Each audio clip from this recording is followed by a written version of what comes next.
The saloon in Dry Creek was thick with smoke, whiskey, and cruel laughter. Cowboys lounged at the bar, boots propped on tables, their spurs clinking as they mocked the man who sat quietly in the corner. He was no stranger here, the weathered rancher they called Boone. He was tall, broad-shouldered, with eyes that seemed to carry 1,000 storms. But he was also known as a loner, a man who worked his cattle and spoke to no one more than he had to. That night the men decided to amuse themselves at his expense. "He's so cold, reckon he's never touched a woman," one snickered. Another slapped the bar. "Let's give him a gift, boys, something to keep him warm." The laughter turned meaner, sharper, echoing like a pack of coyotes. Not long after, 2 young Apache sisters were shoved through the saloon doors. Their wrists were bound with coarse rope, their long dark hair tangled, and their wide, frightened eyes darted around the room. The crowd hooted and jeered, shoving them toward Boone's table. "Here, Boone, your brides for the night," someone hollered. Boone looked up slowly, his jaw tight, his face unreadable. The girls, barely older than children, stood trembling before him. One tried to hide behind the other, her lips quivering as the crowd erupted with laughter.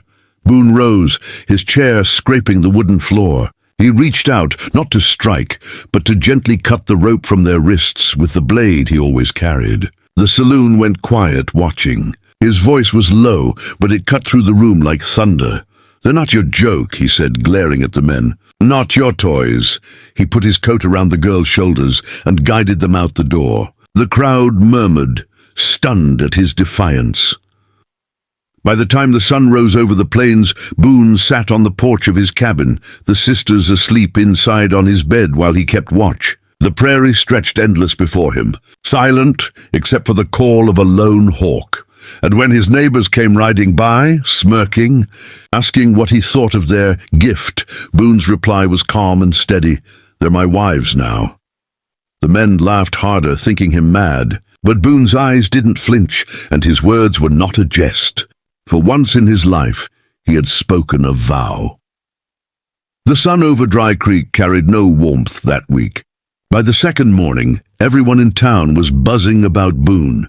The joke they thought would shame him had turned into something different, something unsettling. The Apache sisters had not been sent back, not abandoned at the edge of the plains, as many expected. Instead, they were seen at the well outside Boone's cabin, drawing water in the early light. Wrapped in his coats, carrying buckets too heavy for their frames, they moved with a strange mixture of fear and quiet determination. Boone's neighbors muttered over it. At the saloon, at the general store, in the dust of the street, everywhere the talk grew sharper. "He's lost his mind," one said. "Taken in savages like they were brides." Another spat into the dirt. "He's a disgrace to every rancher here. We ought to run him out before those girls bring their whole tribe down on us." But Boone did not listen. He was a man used to solitude, to the judgment of others, and he knew that pitying whispers could never break him. What mattered were the 5 pairs of eyes inside his cabin, eyes that no longer looked only in terror. In the quiet nights, when coyotes howled in the distance, the sisters sat close to the fire, whispering in their own tongue. Boone never pressed them for words, but he kept the fire burning and laid food before them, even when it meant going without himself. The sisters began to see that he was not like the men who had shoved them through those swinging saloon doors. He did not raise his hand to them, nor mock their silence. He gave them space, and in return they began to meet his eyes. The youngest, no more than 15, was the first to smile, a small, fleeting curve of her lips when Boone showed her how to grind corn with the stone mortar. That smile was a spark, and Boone felt something he hadn't in years, a reason to keep living. But Dry Creek would not leave him in peace. One evening, as Boone returned from the river with buckets of water, he found 3 men waiting on his porch. Their rifles rested against the wooden posts, but their grins were cruel. "Boone," one drawled, "you've had your fun. Time to give back what ain't yours." Boone's jaw tightened. He set the buckets down slowly, his hand brushing the knife at his belt. "They're under my roof now," he said. "My blood protects them. That makes them mine. The men spat and cursed, but they did not dare press him further, not with the fire in his eyes. They left muttering threats, promising that Boone's madness would bring ruin on the whole town. Inside, the sisters huddled close, having overheard every word.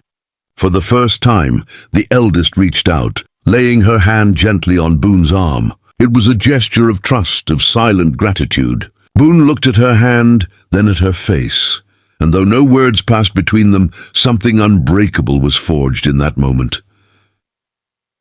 That night, Boone sat awake by the fire, his rifle across his knees. He knew what was coming.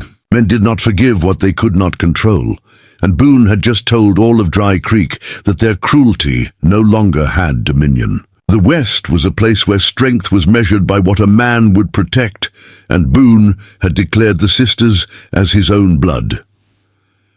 When dawn came, he did not wake them. He simply stood outside his cabin, the rising sun painting the horizon in crimson, and whispered to himself, "They'll come. And when they do, they'll find I meant every word." By the third week, Dry Creek had turned from whispers to open fury. The sheriff himself rode up Boone's trail with 6 men at his back, their rifles gleaming in the noon sun. Dust billowed behind their horses as they approached, and Boone stood waiting at the edge of his porch, his own rifle resting casually in his arms. Inside the cabin, 5 frightened faces peered through the cracks in the wood, their breaths held like leaves against a storm. The sheriff spat into the dirt. "Boone," he called, "you know why we're here. The town's not going to stand by while you harbor savages. Hand the girls over, peaceful if you're wise." Boone's jaw clenched. He shifted his rifle slightly, his boots planted firm in the earth. His voice was calm, but carried like iron. "A man who breaks bread under my roof is family. These women are mine to protect. You want them? You'll have to come through me." The men muttered, gripping their reins, uncertain. They'd expected Boone to waver, to hand the sisters over out of fear or reason. Instead, he looked like a man who had already dug his grave and chosen to lie in it. The sheriff scowled. "Boone, you can't fight the whole town." Boone's eyes narrowed. "Then the whole town will learn what it means to mock a man's vow." Silence hung heavy. Even the horses shifted uneasily. And then, from inside the cabin, something unexpected happened. The eldest sister pushed open the door and stepped outside. Her long black hair spilled down her back, her eyes dark but steady. In her hand, she held a bow, Boone's old hunting bow, which she had found leaning against the wall days earlier. Without a word, she walked to stand beside Boone, lifting the bow and fitting an arrow.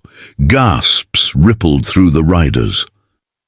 Then the second sister came out, carrying Boone's hatchet. Then the third, clutching a knife. Then the fourth, who carried nothing but lifted her chin proudly, her small frame standing tall in defiance. Finally, the youngest, barefoot and trembling, pressed herself to Boone's side, her eyes shining with both fear and fire. The sheriff's face hardened. "So this is what you've done? Turned them against their own people, against ours? Boone, you'll regret this." Boone's gaze swept the line of men. He shifted the rifle to his shoulder, steady as stone. "No, the only thing I regret is not standing sooner. They're mine. You'll not lay a hand on them." The standoff stretched long, the heat of the desert pressing down like a hammer. A buzzard circled overhead waiting for blood, but Boone did not flinch. And neither did the sisters. Finally, one of the riders spat, muttered a curse, and yanked his reins. The others followed one by one until only the sheriff remained. He glared at Boone for a long moment, then finally spat into the dust again. "This ain't over," he growled before turning his horse and riding off. When the dust cleared, Boone lowered his rifle. The sisters, still trembling, lowered their weapons too. The youngest clutched his arm tightly, refusing to let go. For the first time, Boone turned to look at them fully, not as frightened girls, not as burdens, but as his family. "You stood," he said quietly. His voice cracked in a way no one in Dry Creek had ever heard. "You stood with me." The eldest sister touched her chest, then touched his arm, speaking in halting English. "Wives, do not leave husband." Boone felt something inside him break open, something he had long buried beneath years of dust and solitude. He drew in a slow breath, then nodded. "Then I'll never leave you either." That night, the cabin fire burned brighter than it ever had.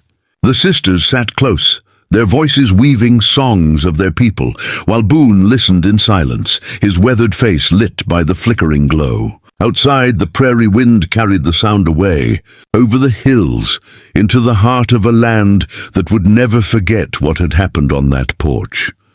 And in Dry Creek, the story of Boone, the cowboy who had once been the butt of a cruel joke, but who turned mockery into a vow, spread like wildfire.